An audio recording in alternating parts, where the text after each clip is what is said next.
eBay twice Well, for selling things. well, what's funny is there's a whole. Oh, what am I doing?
Good evening, good morning, good afternoon, ladies and gentlemen, and welcome back to MotorMouth Broadcasting, and welcome into the High Point Racing IMSA Championship for the next round of this season as we head out to the Brickyard for Indianapolis Motor Speedway here this evening. Hamish Runner here with you, joined once again by Jim Cunningham alongside. We come into tonight for what is bound to be an audacious battle to the end of it. It was an incredible race last time out at Circuit of the Americas where the LMP2 Championship was wrapped up by Daniel Nans. We only have 4 rounds to go this season. He was 4 rounds ahead on points. So he's already won the LMP2 title, which has then changed up how some of our classes are being classified here this evening as well, with a few of those LMP2 drivers moving up to the GTP to continue racing for the rest of the season. That will bring some competition, I'm sure, as we go forward throughout Indianapolis here this evening and the rest of the season as well. Jim, Indianapolis, one of the world's most famous racing circuits. It's a part of the Triple Crown of races, that including Le Mans and Monaco as well. And it's always exciting when we get to come to the Brickyard, and it offers up some really, really good racing to us normally. Yeah, I mean it's the Brickyard. I mean, if you're which most of these drivers are for the most part, American or live in America. I mean, it's one of the most iconic circuits, in America for sure. It's pretty iconic worldwide.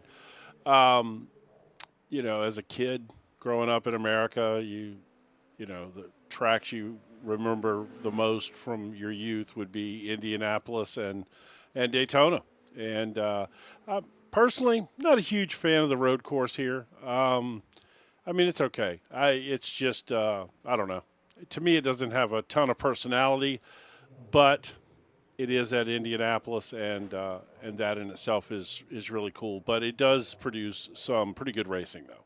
I will say that. I'm a big believer, Jim, that the old road course was actually better at Indianapolis, which for those who don't know what the old road course was, it was instead of having the turn, I think it's technically classified as turn 3-4 or turn 4-5 chicane. Right. It dips back in and then swings back around, and then you come out onto the back straight, and it includes the last section of the oval instead of having the cut-in section that goes into where the pit entry is now and where the final corner is now as well. So, in my opinion, that's the better layout of Indianapolis for its road course, but they don't run there anymore. I don't think anything runs that road course anymore, Jim. It's probably the most famous for the 2005 US Grand Prix, where only 6 drivers raced that event because of the Michelin disaster. tire debacle. Yeah, because Michelin tires didn't have that because of Bridgestone owning Firestone. They had already developed tires for ovals at that point because of the fact that they were the tire supplier for IndyCar,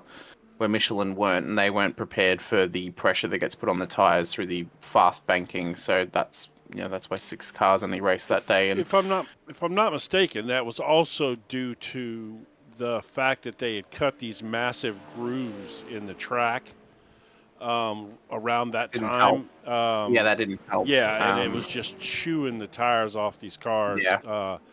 Because it ended up, there was a NASCAR race there, the Brickyard 400 that year, that they literally were throwing a caution intentionally, I want to say like every 8 or 10 laps, to keep tires from blowing up, because obviously the risk that you hit one of these turns at 200 miles an hour, is kind of a death trap waiting to happen. So they started throwing the caution like every 8 or 10 laps or something. And it was the worst. It was literally the worst race ever. Well, we're currently in qualifying, Jim, with only a couple of seconds left to go. Kane Crawford sits top of the timesheets at the moment. I don't know if anyone else can really challenge that pole position at this stage. I mean, Kenneth Glodden has finished out his qualifying run, sorry. Mike Nitty's out there, John Voigt's out there, John Esparta is too. Tim Keane is not running at the moment in trying to challenge for that pole position. Daniel Nans, who is the overall leader of the championship and, of course, our LMP2 champion for this season, has now gone P3. And we finally got, Jim, we are now up to 4 manufacturers in GTP again. We're still without the 5th. We're without the Ferrari, but we're back to the OG4 of BMW, Porsche, Cadillac, and Acura. Thanks to the point of previous LMP2 drivers in Nans, Voigt, and Esparta joining the GTP field. Now, Esparta joined in the Porsche, but the other 2 joined in the BMW and the Acura. So now we have a little bit more variety in the field. Yeah, which is cool. Kind of shocked that nobody's running the Ferrari. I know the Bop has probably killed that car recently, but it's arguably well, it was certainly one of the most popular GTP cars there for a while. It's obviously died off in popularity, but as typically things do in iRacing, they're once they come out and they're fast and new, they get bought and then they cool off a little bit. But it's good to see BMW going to be out there tonight and an Acura and a lot of Porsches. Back to I guess we got 5 or 6 Porsches out there, something like that. Yeah, we've currently got 5 in the field for the Porsches, 2 Cadillacs, 1 BMW, 1 Acura for the GTPs. For the GTD cars, we have 4 Porsches, 1 McLaren, 1 Aston Martin, 1 BMW. We finally have a BMW in the GTD field as well. 2 Corvettes, and then 5 Mercedes. So Mercedes is now the most popular GT car in the field, but no Ferrari, no Lamborghini. We're never going to get the. I suppose we could get the Audi now that we don't have the LMP2 in the field. Yes. Because we have the extra car available. And then there's one other that's not in there. I'm trying to think what it is. There's no Ford. There's no Mustang. Yeah, that's crazy. Either. That's crazy. An American-based series. You would think that some of these American drivers would have some Ford love. I mean, you got a couple of Corvettes out there, so you would think there'd be some Mustang love out there. The Mustang is the strongest GT car at the moment. I'm a little confused by that. It's still very strong. I know the Merc is resurging though. The Mercedes is resurging. Well, and it has been. For the Suzuka 1000 kilometer, I do actually think that the Merc will be the fastest car for Suzuka. I think it will really suit Suzuka, but I also think we also don't have the Acura either.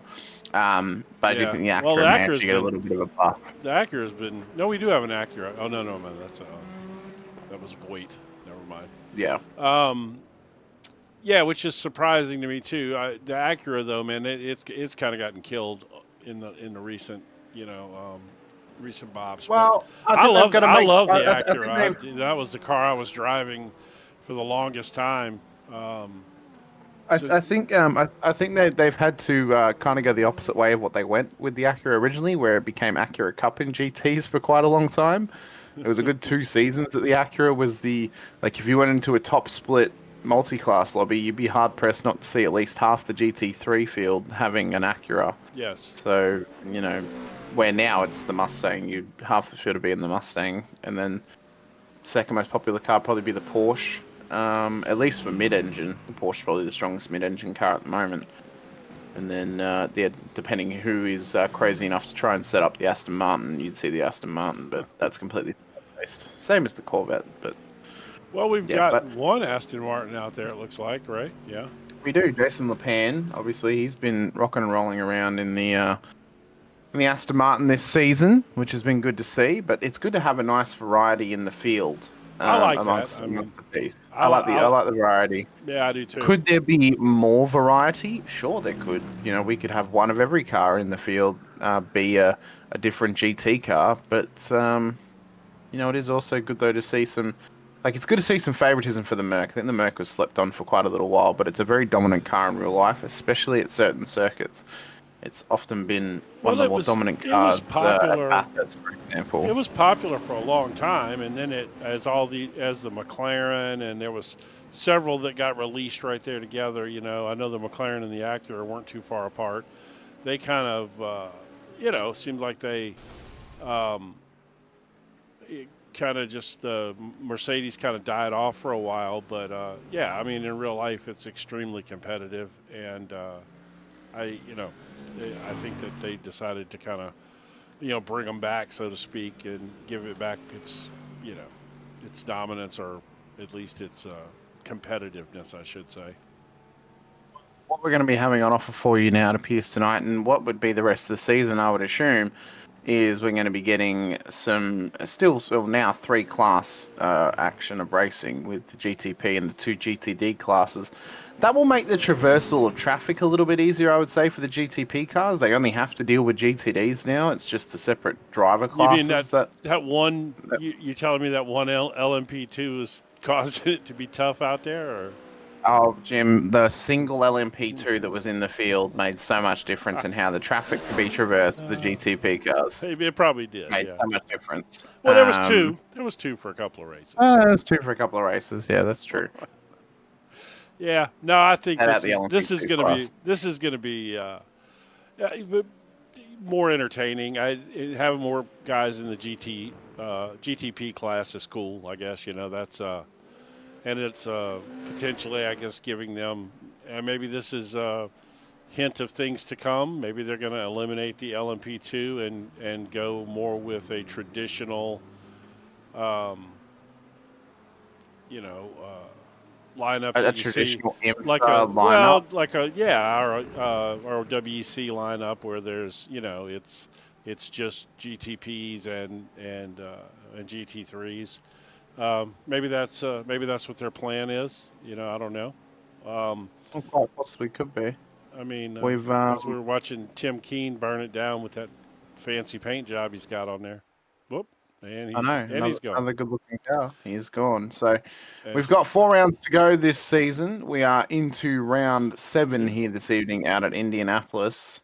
3 to go after tonight, including a trip through Italy 2 weeks in a row, and then we head out to France, of course, for Le Mans. In the final round of the season. Rain next week's going to make things interesting at Monza, but as we look to get into our grid, you can see that Kane Crawford has taken pole position for the GTP class ahead of Wig Santiago, who's braided his way onto the front row of the grid. Daniel Nance, Tim Keane then starting behind them with Mike Ninney Jr. and Kenneth Clodden starting ahead of Carlos Ruiz and John Voigt with John Esparta at the back of the GTP field. We then get to our GTD Pro pole position leader, that is Jacob Gruber, ahead of Avery Hart and Lucia Tosi in P12. To give the update on Lucia, we saw her have that incident lap 1 last week. She had a screen freeze, Jim. She was actually just pulling off the road to get out of people's way. She actually commented on one of our shorts that we posted and showed that, talked about that. So, yeah, that's cool. That was cool for her to do that. But, yeah, she had a screen freeze, so what a mess that turned out to be. And she intentionally, as we're rolling off here for our warm-up lap. Whoa, where's Kane going? Surprising.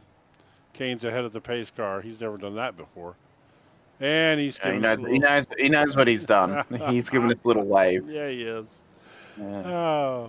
Give me the rest of the grid, of course, as well. Now he's running through the pace car. He's doing all the things. That's right, Jim. He is taunting us. He is. So Jared McKee with Liam Hubble, Olivier Charbonneau, who is not from Louisiana. He's originally from Quebec. Donald Powell, John Weinrich, Chris Coy, Andrew Davis, Jason Lepan, Andrew Halloran, Daniel Pino, and then Chase Eisenberg at the back of the field. So we've got 23 cars on the grid this evening, 9 of them GTPs, the rest of them GTDs, separated by the 2 driver classes of Pro and Pro-Am, ready to traverse the Brickyard for 60 minutes of racing here in Indianapolis, Indiana. Of course, Indiana famous for many things. Of course, the state that was home base for the sitcom Parks and Rec. Of course, that was based out of small town Indiana, though, Jim. Oh, something's happened. What's happened? Oh.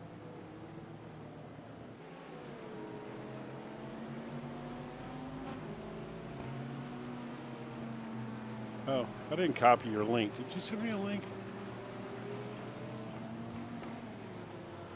Look at there, you did send me a link. I'm just naughty. I did send you a link. My internet just froze for a moment there. Sorry about that. That's all right. We'll focus on this up here while I go copy that link.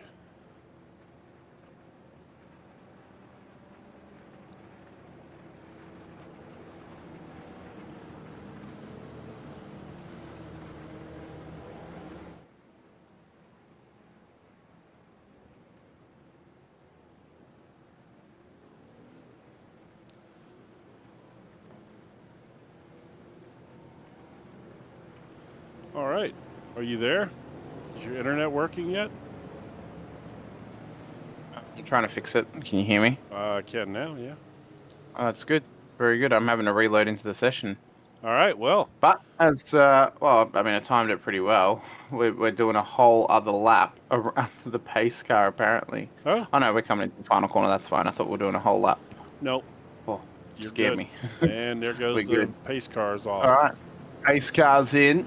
Let's go racing. Hopefully it doesn't happen again to me. It was weird. My ping was fine on Discord and everything just froze. I'm like, oh no. You gotta hate it when your ping goes bad. I know. My ping was fine. It was everything else. I just decided it wasn't. But as we come around, GTPs are about to get us going here at Indianapolis once again for racing in the High Point IMSA Championship. There's a bit of blinking from Tim Keane, but there's no blinking from the lights as they go out and green flag is blown. I'm having to reload in the session, Jim, so you have to wait until my session's loaded. Never mind, we'll get away from that then. That's fine. 60 minutes on the clock. Ready for us to go racing once again. You can see Keane's already dropped a couple of spots early, but it was a good start from Crawford at the front of the field. You okay? Santiago's done well to go with him too. I'm good. You sound like you're having a rough one there. You're having a bad night, man. Your ping went out on you, and then now you're about to choke to death over there trying to do commentary all at the same time.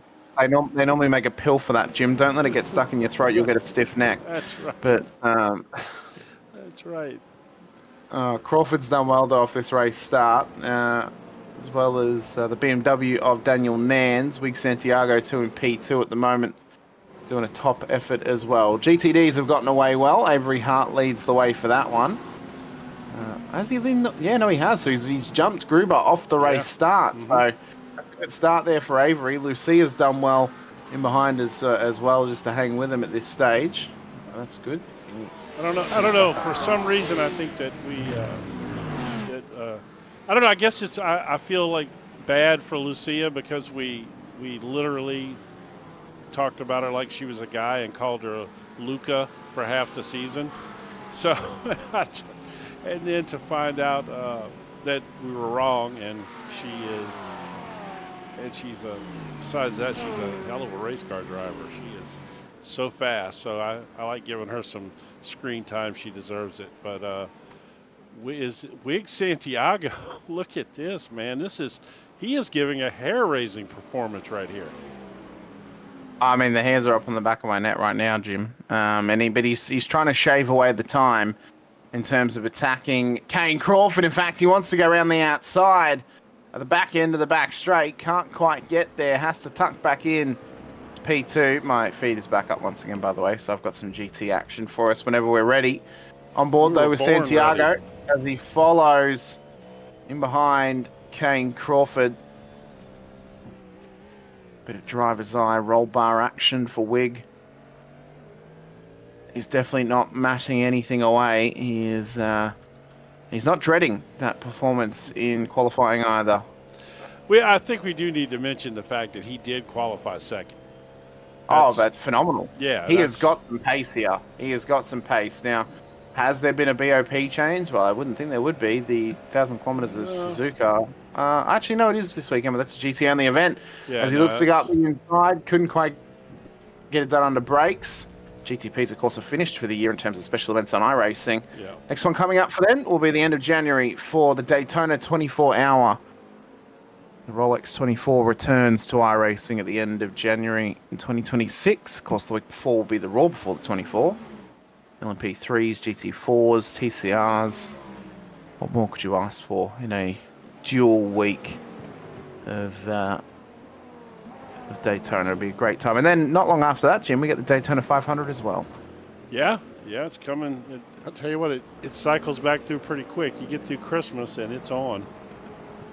Yep, got a little action going on out here apparently. Voigt and Espada both seem to have had an incident, new to driving the GTP cars. I don't know if that's necessarily what happened, but well, there's my famous slow motion replay. Well, it was an interesting racing line that Voigt took there. That is not the racing line of the circuit. So no, yeah, he's completely on a different that's the part of the motorcycle circuit. If ever we've seen it, Wig Santiago's gone off. Oh. Oh my God. Is that him backwards on the front Yeah. screen? Oh, my goodness. Yeah. Well, when we head back to live, he is also just trying to get it spun back around again. Was that Crawford there as well? No, it wasn't. No, Crawford's still going. No, let me That was see. a wild moment. Let's have a quick look here. I've got it. Oh, okay. Let's have a look. So it looks like he just lost the rear end. Yeah. But my question is, Jim, where is Kane Crawford in that action? Because he was nowhere. That was like, he was already through, so that's why. So he's already through. Oh yeah, there you go. And then Wig is going around and back. So he must. I think he's actually overheated the tires. I think he's pushed too hard too early, and the tires are overheated. That's possible. It does get slick. It does get slick when that happens. Yeah, we're really gelling things today, Jim. We were yesterday as well. It's we're like in tune currently. Oh yeah. You know, a couple of radios we are, Jim. Yes, we are. So looking back there at what happened to Santiago, it would appear that he just wigged out. I don't know. I don't know what happened to him. Jim, I think realistically, really put him in a bit of a curly situation. You can do better than that. Come on. Well, his brakes were obviously buzzing, but he wasn't after that one either. He feels like he's shaved off too much time now to try and catch back up to Kane Crawford. But he's got 38 seconds to do it as well. Can he cut down the time? I mean, he's shown he's got good pace, but is he faster than Crawford? I don't know. I do not think he's faster than Crawford. To be fair, he was up there running, and a bit of unfamiliar territory for him a little bit, and that pace can sure jump up and bite you in the butt, It was good to see him qualifying up front. Now, I guess that's the first step. Then you just got to be able to run that pace at race pace, Tim Keene's down in sixth. What do you think's going on with Keene this season? Do you have any speculation? I don't. Maybe he's just not too keen on trying to battle for a race lead. Oh, here we go. My gosh, we can do better than that, can't we? Well, I've got one for you, Jim. I can guarantee you right now, Wig Santiago is not having a hairy good time. Oh, that's horrible. Oh. Is it head to believe? It is very head to believe. What is going on? Would you also say it was terrible? Look at Gruber here, man. He is on it. He's really on it. Oh, here he comes. Inside. Yeah. Hart gives it to him. Smart move, though. I mean, too early in the race. No point Avery battling that. At that point. He was bound and determined to get up there. So, yeah, no need in fighting that at this point. There's plenty of time. Let him go burn the tires off of it a little bit. And, as you got to be in a Porsche, you got to be smooth anyway. So just stay back there, run your smooth lines, keep your tires underneath you, and he'll come back to you eventually. That's right. Control the tire wear, control the fuel burn as well, save a bit of fuel. If you can save the tires, it's fantastic because obviously you got better grip later in the race, and that's going to benefit you immensely. Well, I'm a believer that it's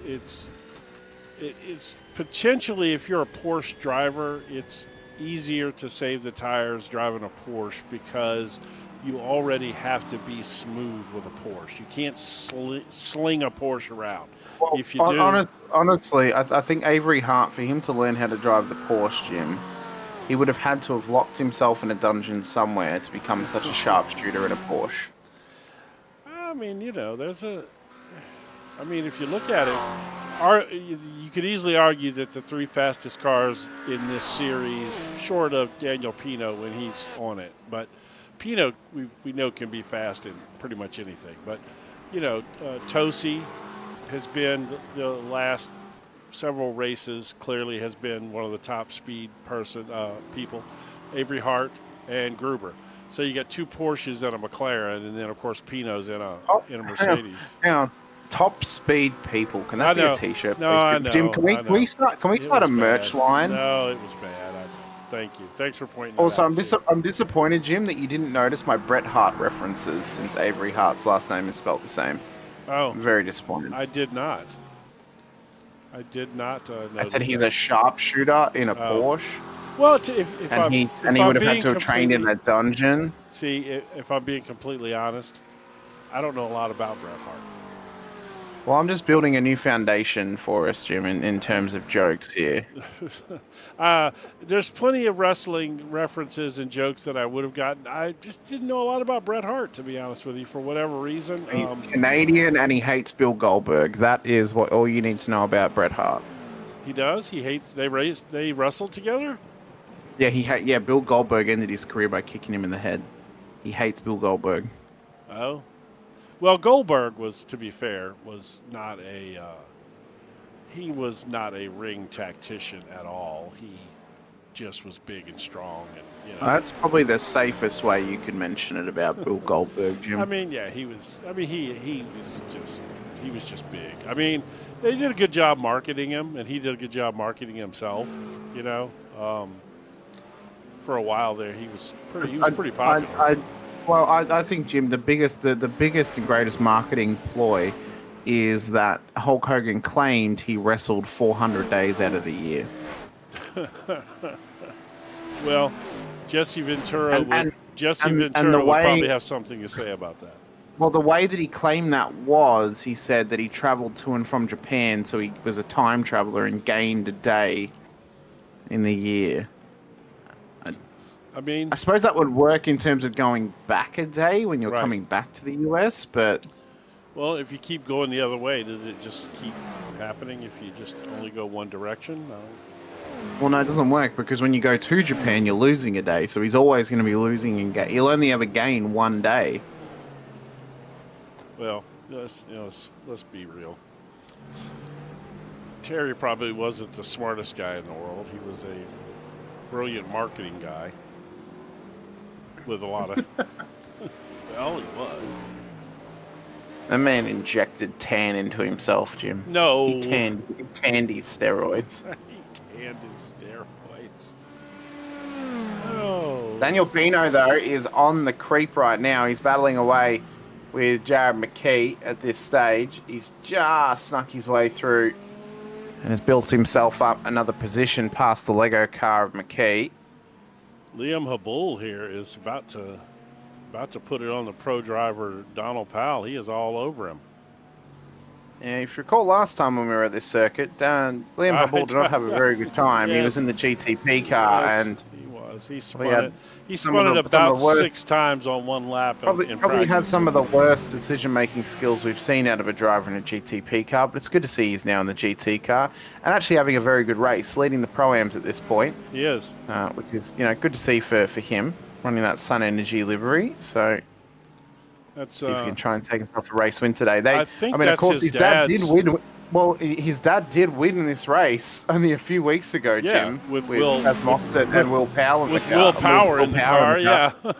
Yeah, Will Power and Chaz Mostert, two of the best Australian drivers in the world. I mean, in terms of money goes a long way. Well, in terms of driving cars with enclosed cockpits and enclosed wheels, they're two of the best in the world. Outside, Shane is Kiwi, but you know what I mean, like actual Australian drivers. Well, I mean, the fact that they added Will Power to that team was a brilliant move. I think that became available when Power left Penske. Because you didn't see him doing too much of that when he was with Penske, and if he would have, he probably would have had to do it in a Penske. I would argue Will Power will likely race at Bathurst twice next year now that he's not with Penske, Jim. Oh, probably so. I would argue Will Power is likely going to drive that car right there in the Bathurst 12-hour in February, and I feel he may wildcard or co-drive Bathurst for the 1000 next year in the supercars. Right. Well, that would be an interesting. I'd like to see that actually. Power Power's a cool guy. You remember me telling you the story real quick about my son, and we went to the Penske headquarters, and the guy that gave us the tour and all that kind of stuff that for my son to be able to see the engineering and stuff. Well, that guy is now with Will over at Andretti. And so, Andretti hired him after they brought Will Power over, and he's now, hang on. So he's at Andretti. Yes. Oh, he'll definitely race Bathurst then. Yeah. Because he'll race a WAU. He'll co-drive a WAU car. Oh, there you go. Yeah. Yeah, he's at Andretti Autosport or whatever they call their IndyCar program. Yeah. Kane Crawford starting to deal with traffic here. Well, that's a wide way around. Guess that's no track limit over there apparently. It's a good safe way around anyway. Yeah, it is. It is indeed. We are 15 minutes into this race tonight, so. You think this is going to be a two-stopper, or do you think that this is going to be a one-stop race? Well, last week was 2, so I think we could argue it's going to be 2 again. It might be a stop and then a splash. Yeah, it's still a stop at the end. Yeah, that's true. I think without safety cars, you're always going to try and get 2 in there. If we're still, which I don't have any information regarding this, but if we're still on the incident limit safety car program, my guess is we will not have one here tonight for not based on what we're seeing right now. Well, you don't have the field's not really very very large, so you're less likely to have bumping into each other incidents. And then Indianapolis in general is not known for a ton of off tracks. It's not one of those courses that just yields tons of off tracks. So I think between the two, with the smaller grid and the lack of off tracks, I don't think there'd be any likelihood that we would hit that incident limit caution thing. We have a close battle at the back of the field. The rear 5 GTD cars are actually all close battling here, which is good to see. This little patch quite being funny. led by Drew I Halloran. almost just clicked on that myself. We literally are on the same. We've got a 5-car battle with 5 different manufacturers in it. How often do we see that in the GTD class? As Oliver Charbonneau has gone round, and now it's to try and get the Rexy Merc. Yeah, Rexy Merc. I saw that earlier. Does that mean his arms have to be longer just because it has such a long nose on it? No, I'd say is that a Rexy? Small. Yeah, it is. Is it? It's a Rexy. Okay, I thought it was got the teeth on the front or something. No, it's Rexy. Oh yeah, there it is. Okay. Yeah. I mean, it's all right. I love the skeleton Rexy livery. Oh, it's great. Yeah, that was great. Yeah, the skeleton Rexy's great. Oh, here comes Chase Eisenberg on the inside of Drew Halloran. There's a little knock as they run up towards the final sector.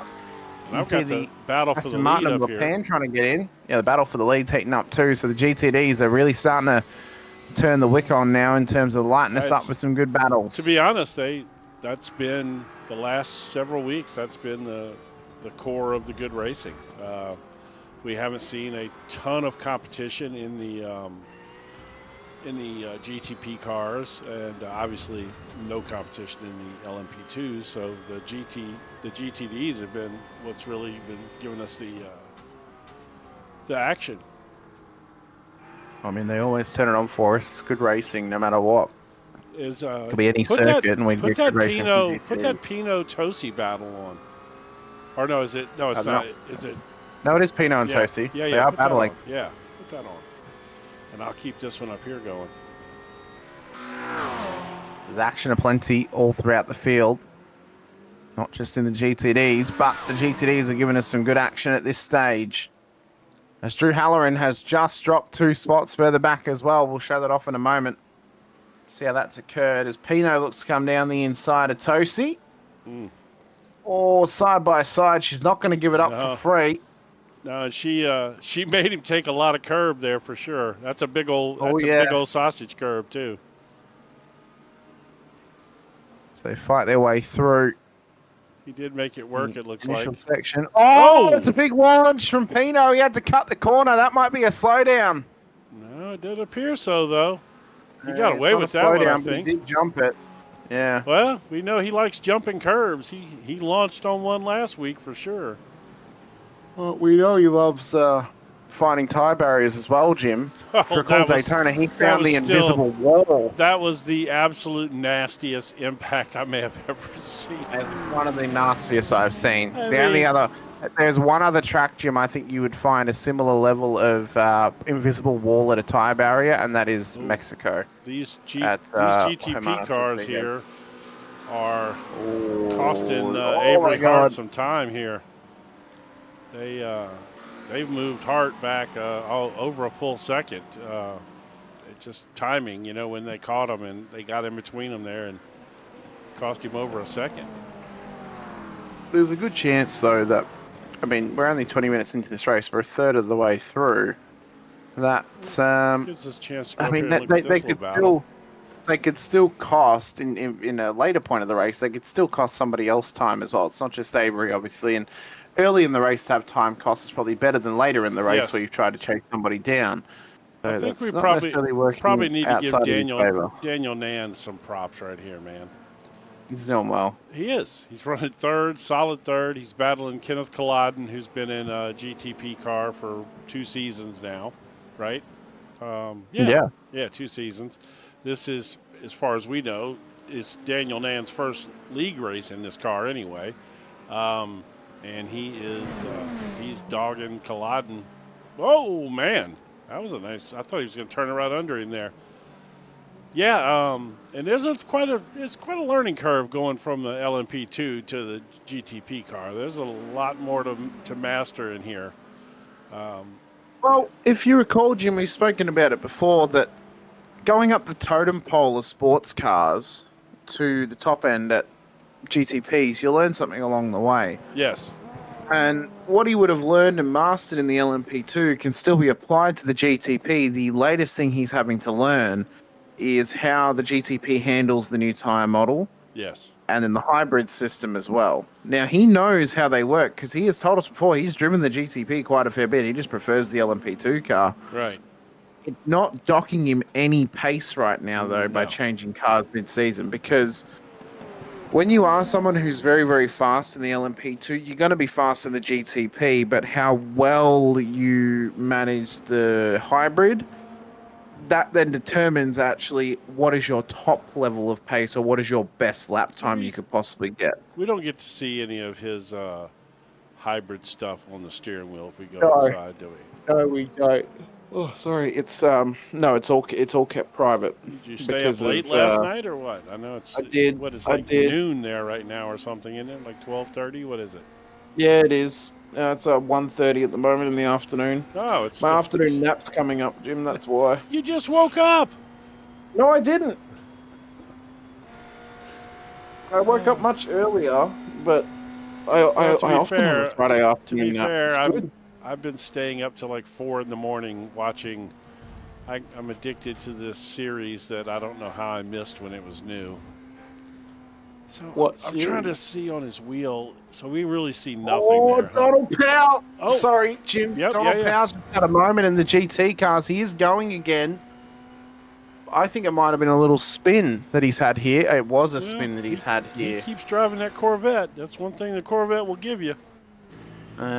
Prince said it best, little red Corvette. Yeah, well, that was not about a car, in case you didn't know that. I know that. I know that. Thank you. I figured you did, but hey, look at this. It's Mike Nitti and Carlos. We've seen that battle a few times this season. We have indeed.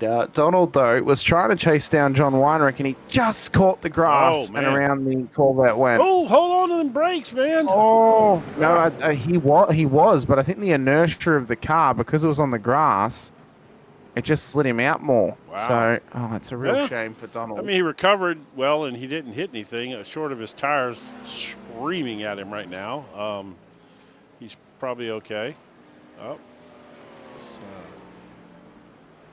I tell you what, man, Mike Nitty's kind of come along this season too. If we're being honest, in the beginning, he was. I don't want to say he was. He just didn't get mentioned a lot. You know what I mean?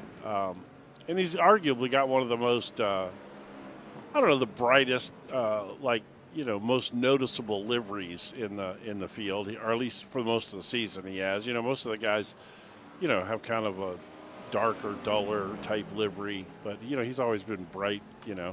But he's come along, man. He won Silverstone in the rain. That was cool. By the way, I got a prediction for you. I think that the rain possibly might not materialize next week. I don't know. I think it's entirely possible we may see a change in the forecast. We very well may. I mean, the weather gods can have a big part to play. I would argue, though, Jim, that without the rain, we won't see another manufacturer win the GTP class this season. Yeah, you're probably right there. Although I will say this, given a couple of weeks in this car, Daniel Nance has got enough pace. If something were to potentially happen to Kane Crawford, Daniel Nance could win a GTP race before the season's over. He could. He's got pace. Indeed. He's got pace, and you give Jim, him a few weeks to really get used to that car. If it's Imola, Jim, when I'm not here, it doesn't count. That's right. I forgot you're not going to be here for Imola. I'm in a music festival that day, I gotta find somebody to. Well, it can't be replaced. I won't say that. I got to find somebody to fill in for you. Yes, because you cannot be. It's a big hole to fill in, Jim. Yeah, it's a big hole. It's not as big as it used to be, but it is a big hole. No, that's right. It has shrunken a little bit over the last few months, which is good. So quite a bit, not a little bit. Yeah. Yes. Congratulations, by the way. Thank you. Well, the initial 30 kilograms that I had lost from when I was my heaviest was like 3 years ago, and then my weight stagnated for a long time and stayed where it was. But then, now I've probably dropped a good 10 to 15 in the last few months, which is good. Chasing the dog, walking the dog in a video the other day. So I see you getting your steps in. Oh yeah, that was my mum's dog. Oh, she needs to. The dog needs its autism support rope, Jim, to walk properly. Otherwise, it just tries to pull on you. It's autism support rope. Nice. Yeah, that dog has autism. Like, guaranteed. That was a hell of a combo. Uh-oh, what happened? Oh no, Ruiz has gotten himself a slowdown. Did he wreck? He didn't wreck, he's just got the slowdown. Oh, that's a big snap. I think he knew he was going to spin, so he just extended. Yeah, that was smart, actually. Got to give him credit there. He didn't tear his car up. He's done that before because he knew the lane to get back on the road way too well. He knew that way too well. He did know the lane. Yeah. He didn't even hesitate, man. He just whipped it on around there like it was a curve on the racetrack. Yeah. He knew where it was. Seen that I want to watch this because he knows where to go here. Get a better angle than that. Come on. There we go. Here's a better angle from it. So let's watch. So he goes down the inside. Wants to turn the corner. Oh, crap. Never mind. All right. I'll just go here. Hold on. Oh, yeah. He didn't even look. He knew exactly where to go. Hang on. I have to beg the question here, Jim. Well, obviously, he returned straight out behind the Aston Martin and Mike. Yeah. Oh, actually, okay, no. Mike wasn't ahead of him. That's fine. I was thinking, wait, was Mike ahead of him and he's just like done a little cut to get up to him? But no, he was behind him. That's fine. No. That's okay. I mean, you could tell from the outside it wasn't intentional, because he started to lock him up and then he released it because he knew he was going to burn his tires off and he knew he had another way to get back on the track there. So. That was a very quick reaction. That was a quick reaction. To know that was That's happening. That's because he's done it before. You can believe that he's done that before. I mean, the fact that he knew where the escape road was to return to the circuit. Right. Most people would have turned in front of that barrier, and he knew to go around that barrier for sure. Jim, that there was track knowledge. I tell you what, someone who's trying to get himself a tremendous comeback is, of course, Wig Santiago. I repeat, tremendous. Oh, well, that was probably the problem earlier. He didn't have the car trimmed out properly. Well, I mean, that's right. He didn't have it trimmed out properly either. Maybe next week in preparation for the race, he should drink some herbal tea. That's maybe just to get himself nice and calm. Oh, Yeah, that's horrible. I know. I wonder though, Jim, if he knew he was going to get P2, did he maybe read his horoscope to know that he was actually going to spin at that corner? Probably, yeah. Oh, these are really, really bad. I mean, it's just it's like, you remember that well, you probably don't remember that toy from when I was a kid. You wouldn't remember it, but it was called Stretch Armstrong. I know of Stretch Armstrong's, Jim. Okay, well, to be honest, the level of jokes that you're coming up with right now reminds me of Stretch Armstrong's arms. Jim, let's just say my hair game is strong today. Is it? Yeah. Is it? I've seen your hair. I'm having a hair raising good time, Jim. Yeah. I mean, I don't know what you mean. More than likely, you have bedhead right now. That's wrong. That is wrong, Jim. Why is it wrong? Oh, my mullet Jim has been properly brushed today. Oh. It looks good. I changed it a little while ago, actually. I cut it down, so it's, instead of being hair like up and back, it's like down in the front now. So it's like kind of more, I don't know, like it more it mulletish. just fades. Yeah, it fades better to the mullet. It's like a modern mullet now instead of being up and back. So I don't know. I like it. Something different. Well, it's a good thing. As I sit here and look at this field, I am trying to find a battle that is under 1 second. And currently at the moment, we do have Wig Santiago and John Voight in pit road at exactly 30 minutes. So this is going to be a one-stopper, it looks like, because we've had no pit stops yet, hardly. So I would say that, one stopper all around, it looks like. Daniel Pino is now in as well. So they are starting to roll into pit road. Kane Crawford just came in. So, yeah, we're going to...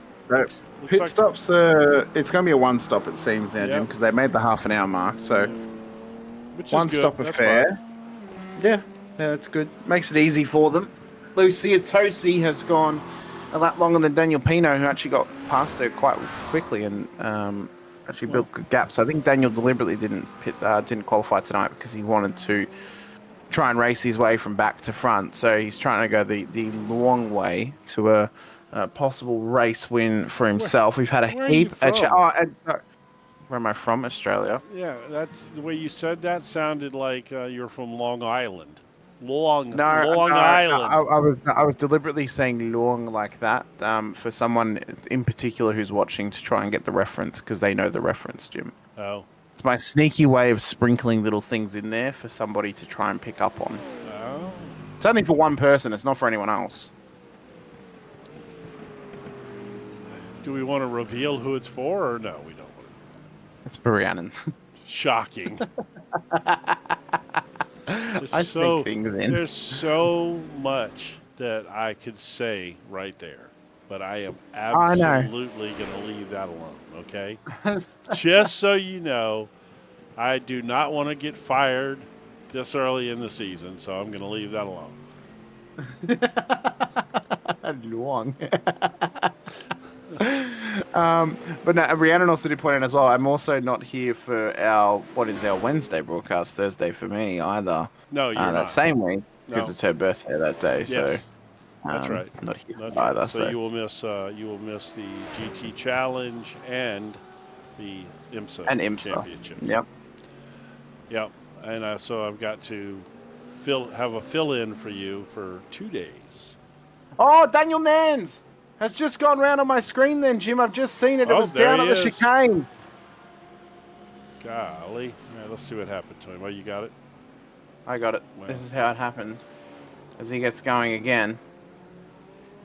So he was followed by Culloden. So he'd actually jumped Culloden in the pits. Must have taken tyres because it was above 20. Oh, he actually ran wide. Oh.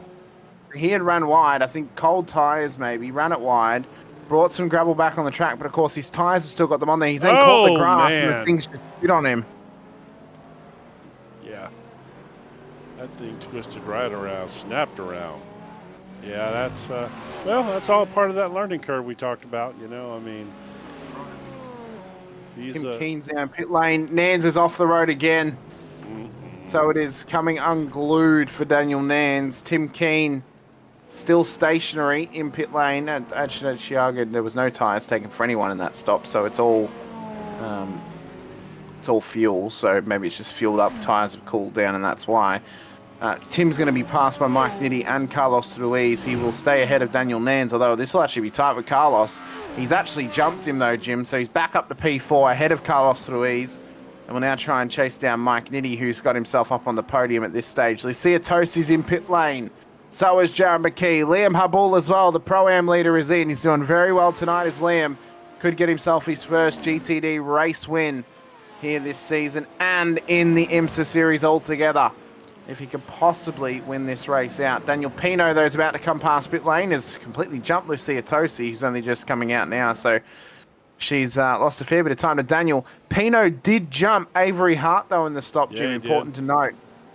Pino and Gruber took the same amount of fuel, but roughly same amount of fuel, 20.7 and 20.45. Hart, 24.18. I think Hart may have actually taken tyres on that stop. Really? Yep. That'd be interesting. Apparently, Jim, you need to check your phone. I do? According to Jed in the chat. Oh, there he is. Well, I typically don't grab my phone during races, but I don't normally either, but I might check it if I think something might be important that I've got coming up as we ride with Tim Keane in behind Mike Nitti once again. Donald Powell is leading the GTD Pro class at the moment, but he does need a pit stop to get this car home, which I believe he may be coming in right now.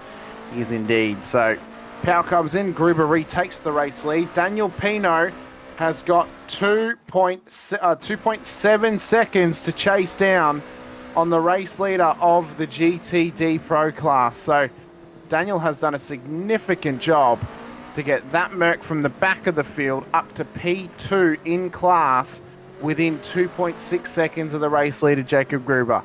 Proving his pace, proving his prowess, and proving why Daniel Pino got himself the nickname El Dragon. Or El Drago. Did you see what your partner posted? Well, she knows that I have a crush on her too, so it goes both ways. Jim, it's fine. We both have our partnership together, me and Rhiannon, and we both have our own crushes outside of the relationship. Hers is you, and mine is Zach Smathers. They are our crushes. That's right. Jesse Ventura, the friend of the channel. Friend of the channel, Jesse Ventura. John Espada, by the way, has had to tow back to pit lane with a meatball flag. So something has happened to John, which has taken him off the road and appears out of this race. He was behind Avery Hart at the time when this happened. So he came round the double right-hander at the front end of the field, came through the chicane. Just hooked it up and straight in the wall. And that Porsche was absolutely fried to a T. Completely destroyed, needing a fast repair. And now I think he's out of the race, which is a real shame for him. Yeah, that is definitely unfortunate. Interesting message I got. Yeah, would you like to read it to everyone or just... No, I'm not going to do that right now. Fair enough. I await the information post-race. Yes. I'm sure you do. Although you could just send it to me right now and I could read it to myself, but that's fine. We have got 22 minutes left to go, though, in this race. Kane Crawford is well in control at the front of the field. He's running through traffic like it's nobody's business. He's got a 26-second gap back to Kenneth Glodden, so barring a mistake, he should have this race pretty well wrapped up at this moment in time. Glodden's doing well, P2 ahead of Mike Nitti. Tim King, Carlos Ruiz, the top 5. Wig Santiago, John Voight, Daniel Nance, currently the top 8 and the only GTP cars left running. Dave Gruber ahead of Daniel Pino, but Pino is slowly chasing him down. It's now down to under 2 seconds for the gap between P1 and P2 in the GTD Pro class. Avery Hart makes up that podium at the moment with Lucia Tosi, Jared McKee. Top 5, Liam Habul leads the way for the GTD Pro-Am class ahead of John Weinrich. Donald Powell separating the Pro-Ams and they're separating the Pro-Ams at the moment. He's sitting P6 in his class, 16th overall though. Jason Lepan, Chase Eisenberg, Andrew Davis, Olivier Charbonneau, Chris Coy as well, and then Drew Halloran's at the very back of the field. Final runner in the field. Esparta's in pit lane, but he's out of this race and out of this session at the moment, so Drew will go out of last place and into P22 when he gets past the very, very broken Porsche GTP car. It's a very, very broken.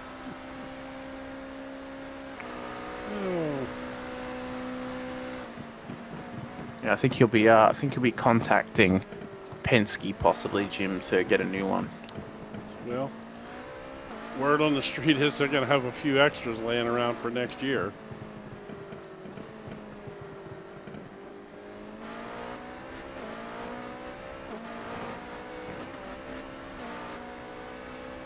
And by the way, the independent Porsche team in WEC that's going to be running next year said they cannot afford to run a two-car team, which means that Penske will not be able to run Le Mans unless he funds that independent team.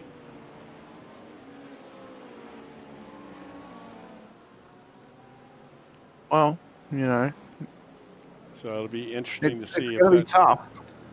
You know, I'm sure that somewhere that, you know, Penske's going to help them out to make sure they can field two cars just so that, you know, so that Penske can run, can run the two cars or the cars at Le Mans, because if they don't have two cars, the way the rule works over there, if there's not two Porsches entered by a certain team, then they can't run.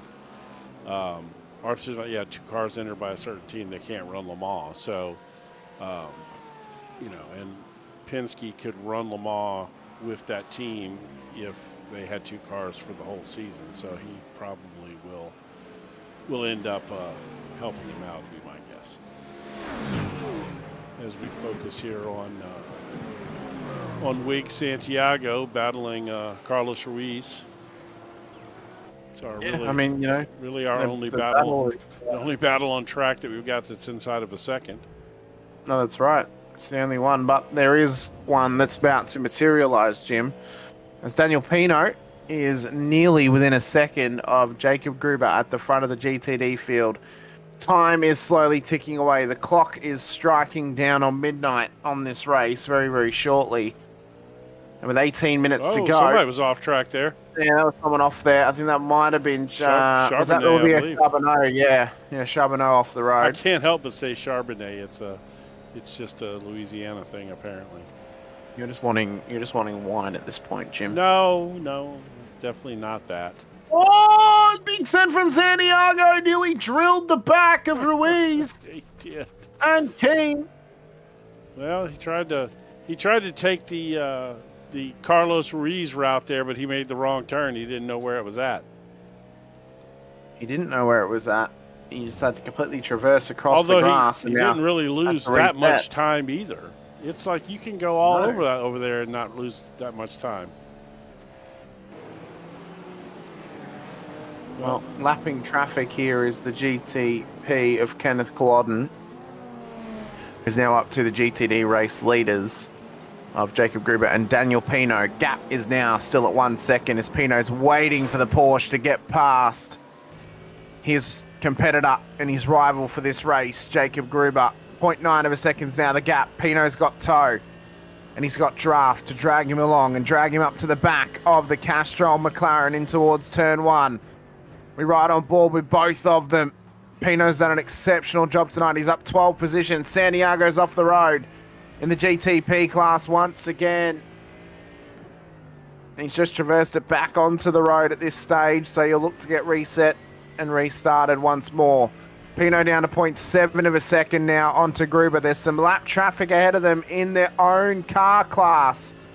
So they've got to try and traverse the Mercedes of, I believe that there is Chris Coy just ahead of them. It is indeed Chris Coy. So Gruber will get past him Pino would have hoped to get past him as well pretty quickly. He did indeed. So Pino's right there. And Gruber will be beginning to feel the pressure now from the Mercedes chasing him down. El Drago chasing him down as well. I mean, honestly, this is the first time that we've seen the old Daniel Pino all season, really. This is old Daniel Pino. This is classic Daniel Pino. This is this is the sort of performance you would expect from a vintage Pino alongside a steak. There you go. That's a good one. I saw that coming. But he's right on him, down towards turn 1. He'll send it up the inside. Will Daniel Pino. Gruber's able to hang it on the outside, though. Gets the inside line at 2. Will try and hold position through turn 3, but Pino will be looking for it here.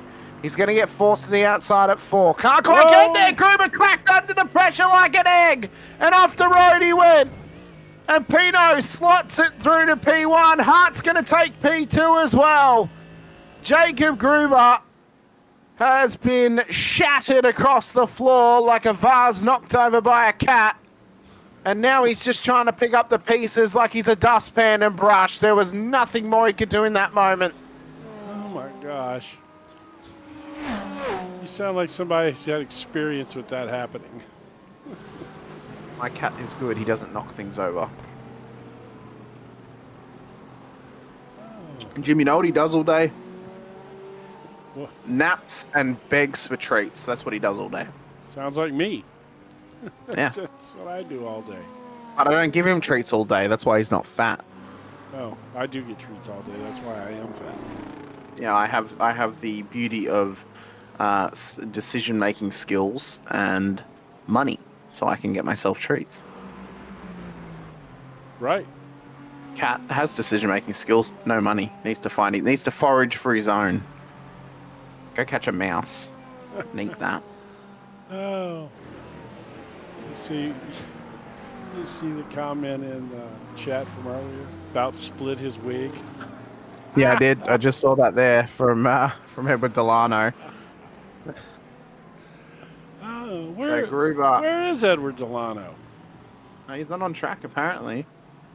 Now, I mean, Jim Gruber. I mean, arguably, he's thrown that opportunity to race win away, like an under 9s Little League baseballer trying to throw a ball. I mean, he just looks like a bunt, but he used his hand.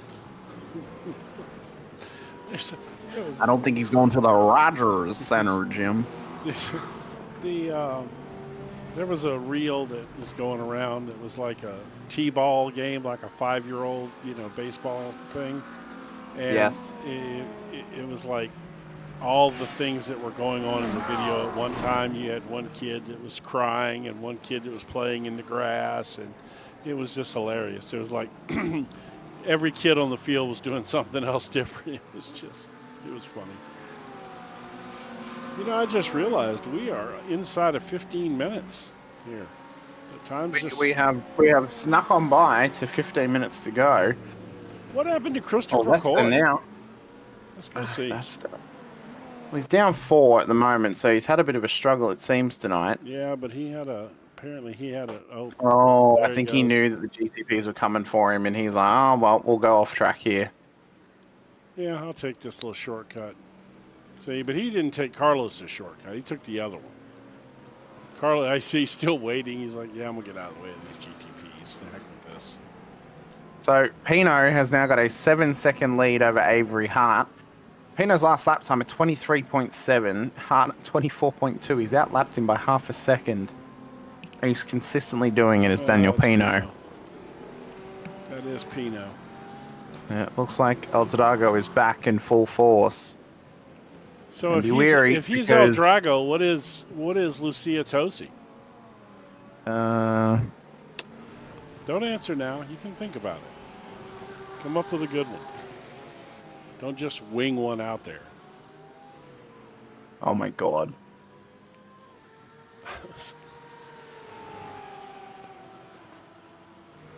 Wow, she's got 14 seconds to glue. I mean, we could call her Polo de Pelea. You can't even say it. How the hell am I going to say it? Polo de poleo. Do you know what it means? I think it's something to do with chicken. Fighting chicken. Oh. Nah, we can figure out something more badass than that. Oh, he We said can figure out something. I was just looking at his Edward's comments. He's having to watch his beautiful little daughter and has not been able to race. You need to get one of those child leashes and chain her to the rig. She can't get that far away. No, just get one of those. Are you one of those little chest things where they hang on your chest and you just drive with her on your chest? I was gonna say, you know there's like the seat that they sit in, they can bounce up and down in gym. Oh yeah, just get one, put it next to the rig, and bounce them up and down. Yeah, make it look like a miniature rig, so they're copying Dad. Yes, that would be awesome. Oh, especially if you had a motion rig and you could rig up a little bar to go into hers, and when yours shook, hers shook. That would be cool. Oh yeah. I like that idea. Thank you. I mean, we all live in a yellow submarine? Oh, no, that's good. We do indeed. I'm trying to find the nickname that I want to give Lucia Tosi. That's what I'm currently looking for, to be honest with you. Oh, are you? I'm trying to figure this out. You gave me a task, Jim, and I'm trying to find it. I know. Oh no, I know exactly what we can call her. No. Wait a La minute. First of Primera. all, what? La Primera. I can't say that either. It's got a rolling R in it. La Primera. Yeah, what does it mean? La Primera is like, I think it's the prime. From memory. The prime? Oh, the first. It's the first. Oh my God! Oh my God! Jesus Christ! Oh my God! Let me go back. I'll watch it on the big screen. I gotta hold on. I'm gonna get rid of the picture-in-picture because I'm gonna save this one for a reel for sure. They'll probably tell me to take it down, but needless to say, that probably won't happen. Oh, this is the other one. Never mind. Hold up. This is not the one I wanted. It was this one right here. Oh my God! Lost it on his own. Big shot. Jesus. Oh man! Somebody needs to check the infield care center. Jesus Christ! All right, I gotta see it one more time. Let's check it out from the chop review this time. Oh wow! Shit, we're gonna get several. Oh, big snap, and then he just got assisted around on top of it. All right. Yeah. All right. Let's see. Do I have a? Oh no! If I have the gyro cam in his car, but I think it's going to be the one pointing at him, which is not what I need. Yeah. See, that's no good. He didn't even react to it. Look, man's tough as nails. All right. He didn't even let go of the wheel. No, he didn't. just left it. Yep, he did. All right, let's do this. Where's he at? We're out of control. I don't know what's happening. Okay. All right, last time, folks. Here we go.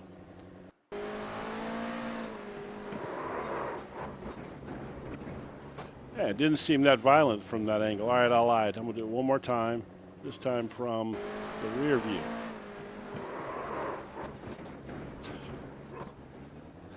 My God. Your dog apparently has opinions over there. Oh no, they do. They do. Yeah, apparently they didn't like that. But yeah, well, we could call Lucia Tosi La Primera. I don't know. She strikes me as more like the female warrior type. Like where's she from? Costa Rica, right? Like some kind of, I don't know. She's more like the female warrior type to me. I don't know. That's the vibe I get from her.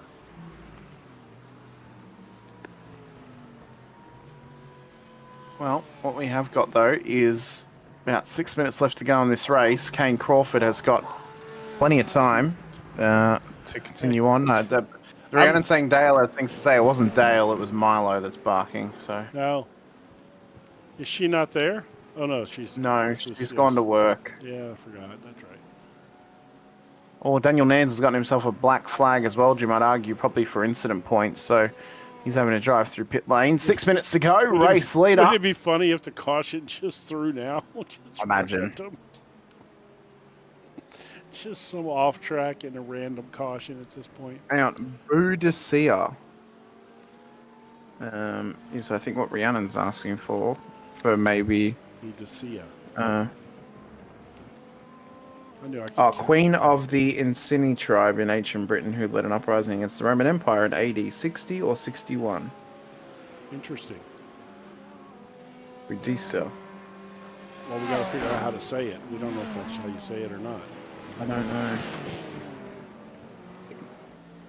We literally. But I can tell you that Rhiannon misspelled it, so I'm just going to call that out right there. That she misspelled a word. She likes to call me out for misspelling things. Rhiannon misspelled Boudicca.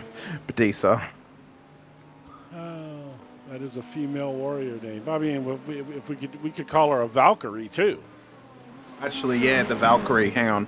What would be the Spanish? Hang on. Let's look at what Spanish for Valkyrie like the Valkyrie is. Right. Like a Spanish. Well, or a. See, she's Costa Rican, so I'm assuming that would mean that she's of Spanish. What does it sound cool? Hang on, Jim. This nickname actually sounds kind of sick. So Spanish for the Valkyrie is La Valkyrie. Hang on, let me hear it again. La Valkyria. La Valkyria. I like it. Yeah. Uh-oh. That sounds sick. Hold on. So, what, has Carlos done something again, or is this Tim Keane? Oh, no, it's Carlos. No, he just parked it there, I guess. Oh, it's that's who hit him, isn't it? He's not. Well, he was hit by Mike Nitti. Oh. No, it wasn't Daniel Nance. It was Mike Nitti that hit him. Okay. I thought he legit was fixing to serve somebody. That was going to be epic. He wasn't served by Nitti, though. He lost it on his own, and then Nitti had nowhere to go. No, I so know. He was going to go on the wall. Come on, no I was matter trying what. to build some drama up. We got 6 minutes to go, and there's no battle on track right now. I'll give you some drama, Jim. Monza next week. That's going to be drama. You imagine turn one. I tell you what, I called a race today at Monza earlier, man, and it was definitely some drama. Yeah. I have not called a race at Monza in so long, Jim. Oh my God. I may not have called one this whole year at Monza. Oh, I've done so many. I at do Monza, not. I don't remember calling one this year at Monza. Well, I wonder why he waited to get behind Daniel Nance. I don't know. Maybe he was trying to be nice. Maybe just getting out of the way. Yeah. Didn't want to impede him or whatever, you know. Well, of course, Daniel Nance has had his own fair share of dramas. Well, Nance has just gone off the road himself, Jim. Did he? Oh, he did it all for nothing. Well, I don't know. I'm assuming that's probably what it was. But Daniel's had his, like I said, he's had his own fair share of trouble today. Well, I would love to create some drama for you folks, but there's not really any to be had. This is almost the opposite of the way things usually go. There's Carlos hopping a curb. We got that for drama anyway. A bit of drama for us. Well, he likes to hop them curbs. That's for sure. He sure bit him in the butt at where was that at? That it was a big curb. Oh, at Coda. He caught those curbs. Yeah, they had the massive sausage curbs that were jumping every single lap. There was some great. Some great clips out of that. I have to say, that was some epic curb jumping going on there. Oh yeah. Gruber just got a slowdown with 2 minutes, less than 2 minutes to go in this race. So let's see if that's going to bring Tosi. Probably not close enough. She's still 12 seconds back. So. I noticed that somebody decided to delete their comment about the spelling of Boudicca after I made the comments that they misspelled it. So right.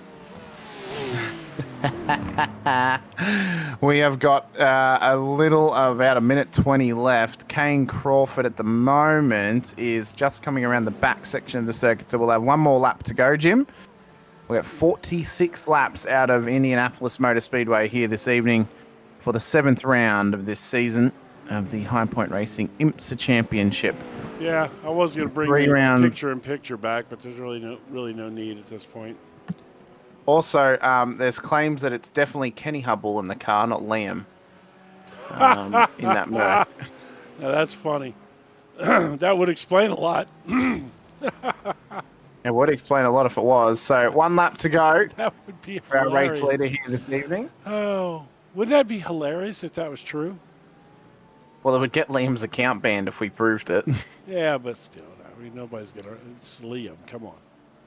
Yeah, no, I know. But that would be hilarious if it was Kenny. Hang on. I've just noticed Liam has magically gained 500 I rating in the last, I don't know how long, because he's up to 1,300 I rating. It is Kenny. All right, hold on before this race is over.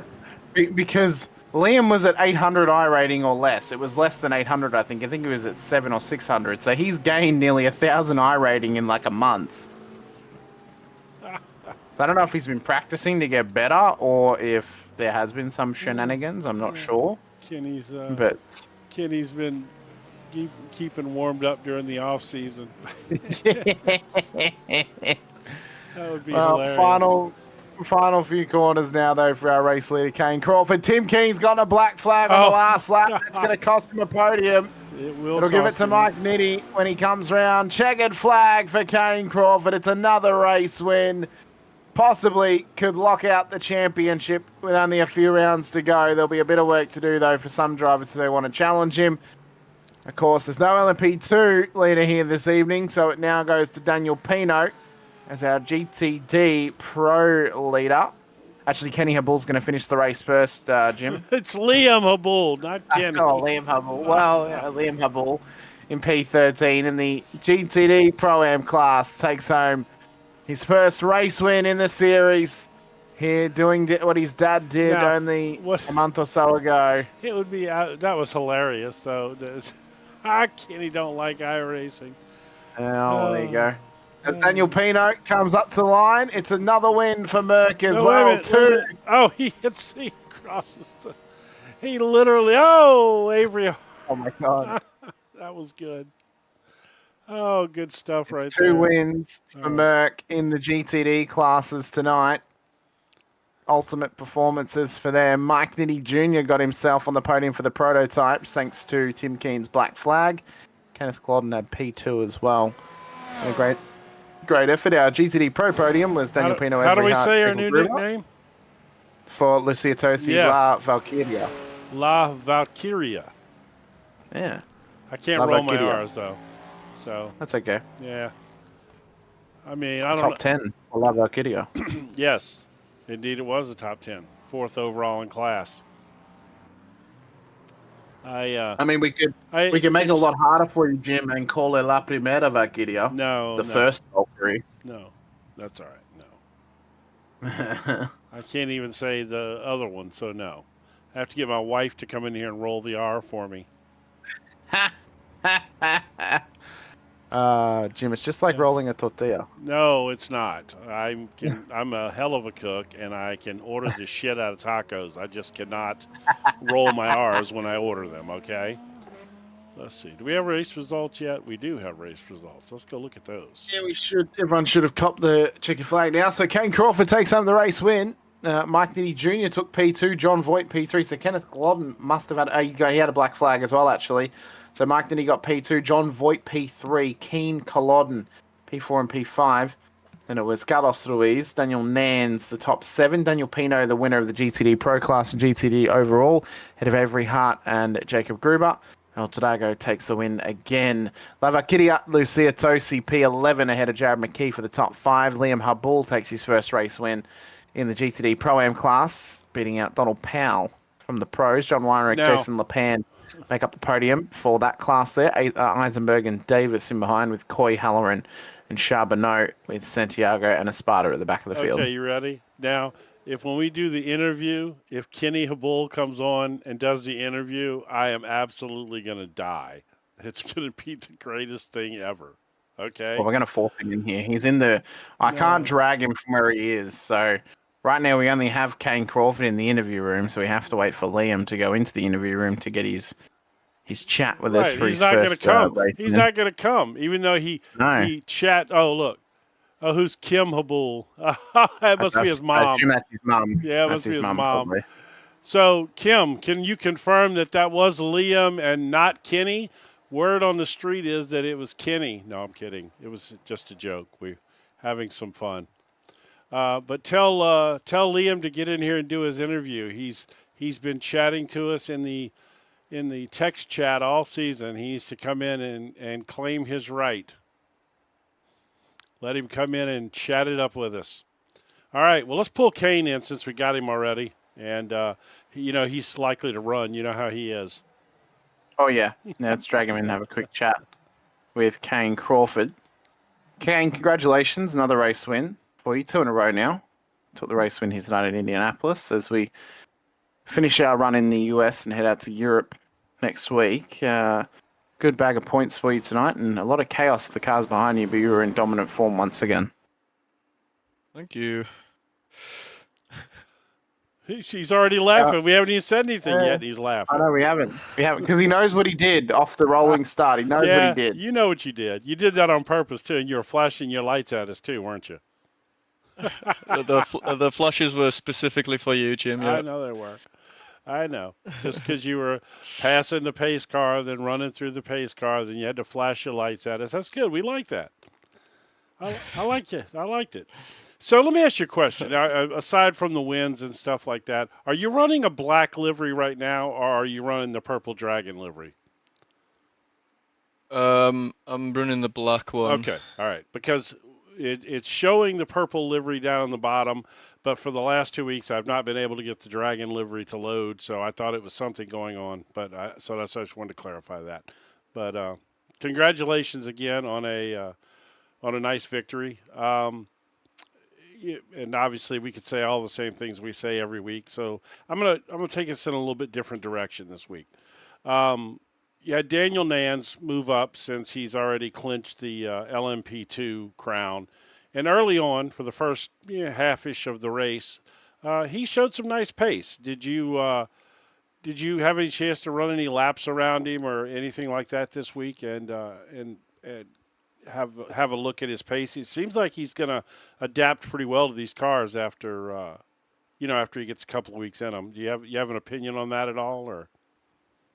Yeah, I saw a couple names which were new and fast, and I was wondering what was going on there. Yeah, well, he was our LMP2 winner, so, and I guess he decided to go ahead and switch over and finish out the season in the GTP since there wasn't really anybody running in the LMP2. So, but he was up in third and was running, pretty good pace early on. So I didn't know if you got a look at him, if he was close enough to you at any point in time that you saw that, but. Yeah, no, I did. There was a couple of names I didn't recognize, and seemed like are up there on the leaderboard and fast. So yeah, it was cool to see for sure. Yeah, no, I mean, I love the fact that we've had 9 cars tonight in the GTP class, which is great. I have to say, all season long I kept waiting for these. This Tim Kane Crawford. We had. Nathan Biggett was over here for a while. I'm forgetting some other names, obviously. Help me out here, Hamish. But, there was 4 or 5 of you, and it just never seemed to materialize this season. We never got those tight on-track battles that we thought were going to happen. So, having a couple of new names, hopefully will spice it up a little bit this season. Definitely.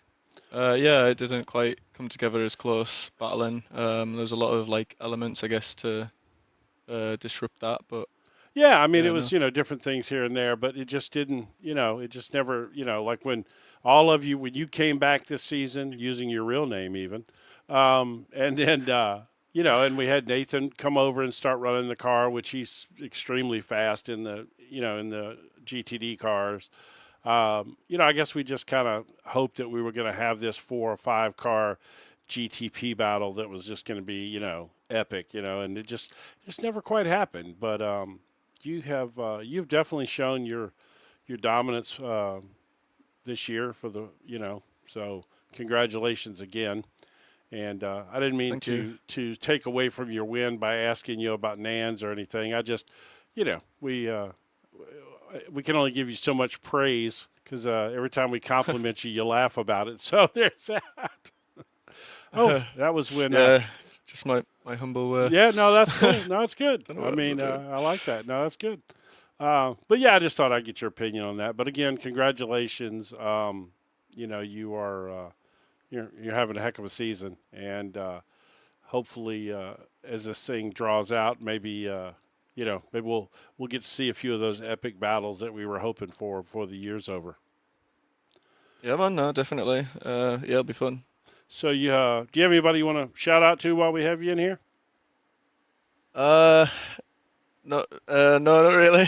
Parents, just myself. Mom? Yeah, mom. Yeah, mom and dad. Yeah. As always, they're the best. Making me my setups and all that stuff. Yeah. Who makes you? Wait a minute. What? No, I'm joking. Oh, I was.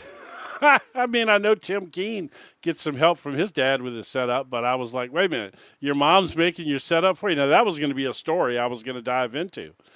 But no, that's funny. Yeah, my mom's actually 9,000 rating. She's a Chad on the simulator. Oh, there you go. All right, man. Well, I'm sure we'll talk to you again. Yeah, I'm sure we'll talk to you again soon. All right, buddy. All right. Have a good one. Good to see you. He's actually pretty funny. I like him. He's got a good sense of humor. He does indeed. Do we have no one else? Oh, no, we do. Okay. Oh, there's Liam. We have Daniel and Liam waiting for us, so we'll chat to Liam first as the Pro-Am winner. Yeah. Tonight. Liam, congratulations. Race win in the GT3 Pro-Am class this evening.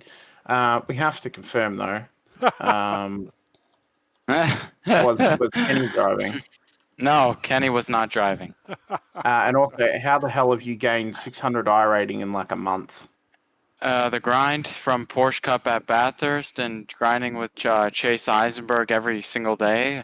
And the endurance races, 6th place in Le Mans 24-hour in the Merc and everything like that. Oh, there you go. See there? Good job. Yeah. Thank you. I'll tell you what, it's you look like a different you did look like a different driver out there compared to This is my track. Bathurst and this is my track. Especially this one. It just clicks for me. I was going to say he looks different. Apparently he looks about 30 years older. About 40 years older, yeah. Oh, that was a good one. I like it. But no. No, we're just picking on you, but we've given you plenty of grief through some of the bad moments over this season and last. It's part of the broadcast. So part of the views. Why not? You absolutely deserve it. You have put in the work. It's starting to show, and so congratulations on that, man. Like I said, we've given you plenty of grief. With the GTP. Well, actually, last year here with the GTP was, that was not good. We were talking about that earlier. Yeah. But I tell you what, you came back and avenged that quite nicely with this run tonight in this car. And like I said, you've clearly been putting in the work, and it shows. And then I have to say, this a Porsche Cup car is a great place to put the work in. That car will make you a better driver for sure. Yeah. Yeah, man. It's a lot of work, but it's rewarding when I get the good I rating for Porsche Cup. Yeah. No, congratulations. Yeah. Hamish, you got anything for him? No, I think, solid effort tonight, Liam. Obviously, you drove very well. Much better than last time you were here, must be said. Yes. Yes, that was my motivation. Last time I did horrible, and I'm like, I'm not going to, crash, or I'm not going to slow down. I'm just going to hit my marks and try to win this thing. Well, you did a good job tonight. Congratulations. Hey, who you want to shout out to while we have you in here? I want to shout out my little brother, my siblings, my 3 other siblings, my dad, my mom, Chase Eisenberg, especially my parents and my siblings, because my dad, a couple weeks ago, he won this race, or won it for the 4th championship, and I was like, I can try to recreate it this year or this time in Indy, and I was really stoked about this win, and it was really nice. My name was on the car actually, there you because It was my birthday that week, and then my dad put my name on the car, so it's a little cool. special. Like when I got the win here on sim, and then he got it in real life. So. All right, now the only task I have for you is to get me a Willpower autographed helmet. he's racing with us in Daytona. I know. And he was also at Indy with you guys. So so just hook me up with a Willpower autographed helmet, and we'll be in business.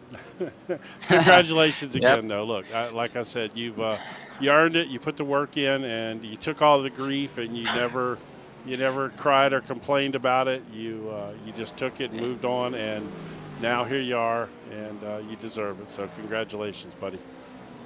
Thank you. Appreciate you guys. Thanks for the broadcast, though. I was watching it like a little bit, and then I'm like, I can't watch it. I'll crash. No, you'll wreck, so I just closed the tab, and that's then. the worst thing you can do. But I'll watch it back. I'll watch it back. Well, we did. Unfortunately, you didn't really have a battle. You were pretty much dominating class, so you didn't have a battle. So we didn't put you on camera as much. But we did talk about you, and we did talk about your dad's win at Indy and about Bathurst and all those things. So But again, congratulations, buddy. Appreciate it. Thank you, Hamish. Thank you, MJ. Appreciate you guys. Well, next up we have our GTD Pro winner here this evening. I'm back on top once again. Happy for him.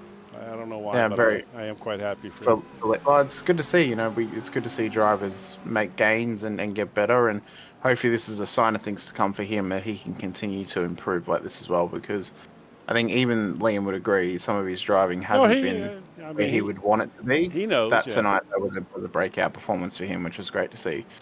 From Liam. Next up, though, we have our race winner here tonight. Back on top once again. Back to dominant form. It's El Drago, Daniel Pino. Daniel, welcome in. Congratulations on the race win. Fantastic effort. Last to first in the GTDs and a solid performance. You are back in form, my friend. Well done. Well. There he is. Well. Well, it's my job. It's your job. Oh, man. It's good to talk to you, buddy. It's been a while. Yeah, I was more focused in Wednesday. Well, about that. I die in Daytona, I jump the curve, I jump the Encora, and jump, my car flies. Man, I tell you what, you did give me some good clips, though, while that one at Daytona. That looked like that even hurt on sim racing. That hurt so bad. It was. I mean, it was.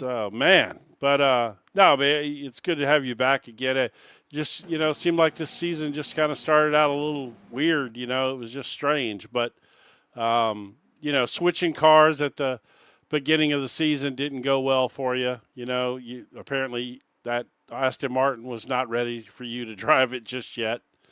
So it just kind of started out your season a little weird, but it's good to have you back in the winner's circle, man. Yeah, man. Well, it's supposed I will run with the Mustang. The Mustang is not in the series. So I jumped to the Merc. Then I tried to jump the Aston just for the team because we have the team, the Enduro. We run more Aston now. Oh, do you? But yeah. Oh. Yeah, we run Aston now. Aston and Ferrari. Oh, I didn't know that. Yeah, for example, in Bucky Glen, I tried to join with the Aston, but terrible. Yeah. Without setup, terrible. Well, it's I'm sure they're going to make some more adjustments to it. They're not done with that yet. Oh, by the way, I just showed you hopping a curb here. Apparently you like jumping curbs. Yeah. But, no, well, in this point, it's good to jump the curve. Yeah, well, you're all right. It's all fun at this point. But so again, good to have you back. Let's do one for old time's sake. Give us a little speak in your native language there. Give them people watching you. Oh, okay.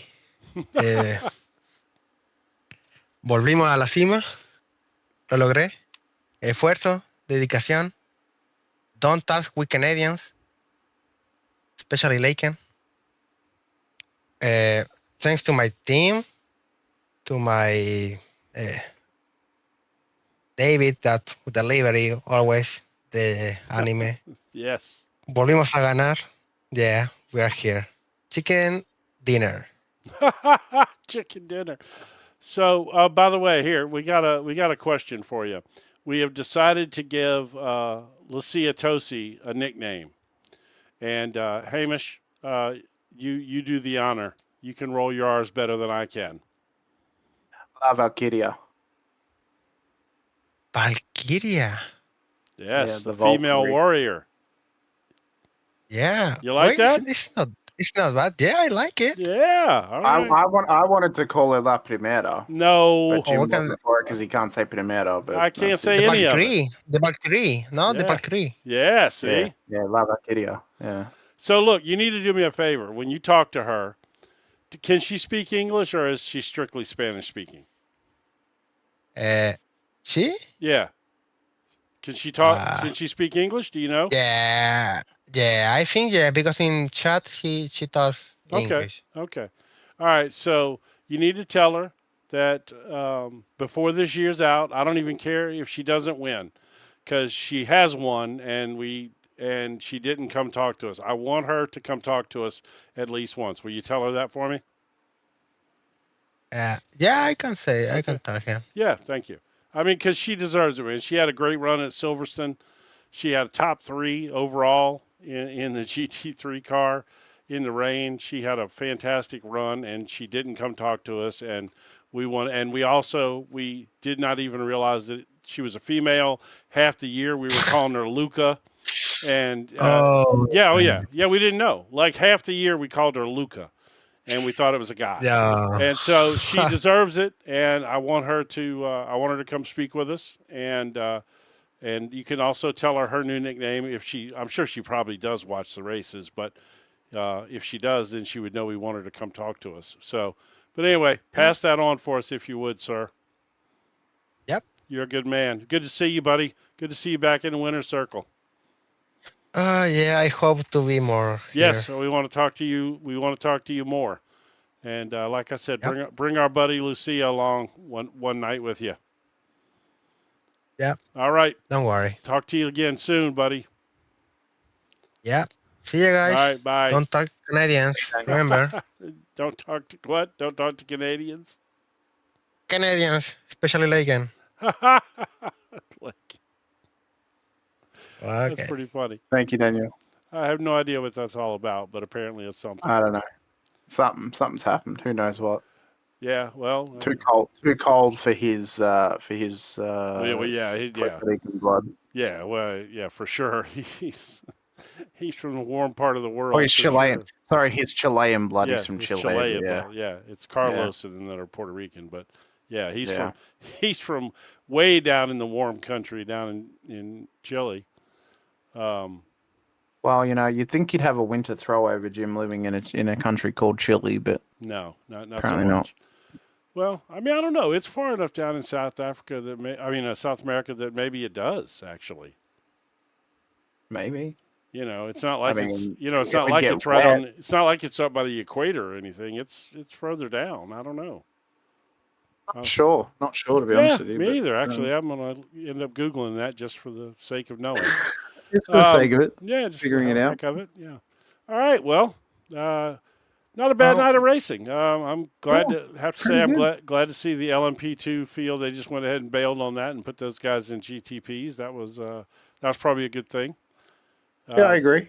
I think it was good. And I think that the next 3 weeks, Monza, Imola, Le Mans, they're going to be good weeks of racing. Yes. I'm looking forward to Monza. I haven't called a race at Monza all year, at least in my memory. I may have earlier in the year. It was so long ago. This year's gone by very quick, Jim.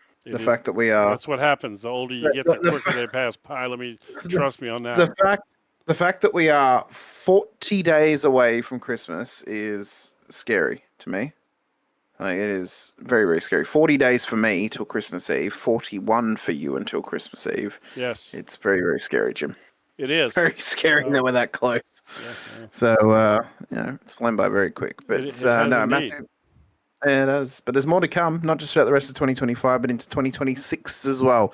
So you want to join us for the journey because we've got so much more racing action to come your way. We're not back, though, on your screens until Monday nights for me, or Monday for me, Sunday for you, Yes. Jim. We go racing with Heart to Sunday Heart. night. Yeah. Yep. You got to stop by. You got to stop by and give a listen to the redneck announcer, Jake Reeves. Oh yeah. He's becoming a bit of a cult hero over there in Heart to Heart. He's So you something can else, come and man. check. You can come check that one out. Make sure you hit the like and the subscribe as well. You can't make this stuff up. We've got the redneck announcer, Jake Reeves, who is absolutely as redneck as it comes. Amazing. We've got a guy over there whose real last name is Mater, like Tow Mater from Cars. Oh, my God. Oh, yeah. His last name is Mater. And when you hear Jake say it, it sounds just like Mater. Oh, yeah. Yeah, just like, just like it. And that was the worst redneck accent I've ever heard in my life. I can do better, don't worry. And then we've got a guy over there with the Lightning McQueen as well. So we've got Lightning McQueen, Mater, and we've got the redneck announcer, Jake Reeves. And I'm just along for the ride. I just point the cameras and talk a little. Jake does the rest. So stop in, give it a listen. Some good NASCAR truck racing over there. But and then we'll see you back Wednesday night, and then next Thursday again. Yeah, we'll be back once again next week. 2026, we're looking hot and ready to continue on, and it's going to be a fun time once again. So be sure to hit that like button and subscribe, the bell icon too, so you're notified whenever we go racing right here on MotorMouth Broadcasting. We are only 9 subscribers away from 400. We'd love to get to the end of the year and hit 500 subscribers by December 31st, 2025. You guys can help us by clicking that subscribe button and helping us along the journey as well. I've been Hamish Fronto, though, with Jim Cunningham alongside. Big shout out to our stream sponsors, DRE, Digital Race Engineer, and Track Cams by Gourmet too. Oh, hold See on, you guys by next the way. week. Sorry, real quick. Digital Race Engineer. I haven't talked about them much lately, and I definitely have to, but most of you guys in this league probably already know about them. They right now are running a 50% off Black Friday sale. I just got the email today. 50% off Black Friday sale. If you are a new purchaser, you can have the free account. But if this is the first time you ever did one of their paid accounts and you want to upgrade, 50% off.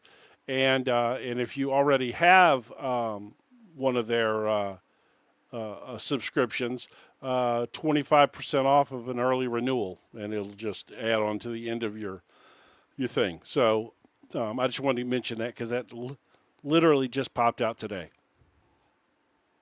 Get into it and get onto it as well. Yes.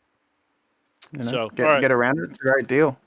It is. Get involved and get a part of it as well. Next week, we're back once again at Autodromo International Monza for the next round of the series. We'll see you guys then, though, when we're back again for the High Point Racing IMSA Championship. But until then, thank you so much for joining us. Stay safe, drive hard, and as always, bye for now.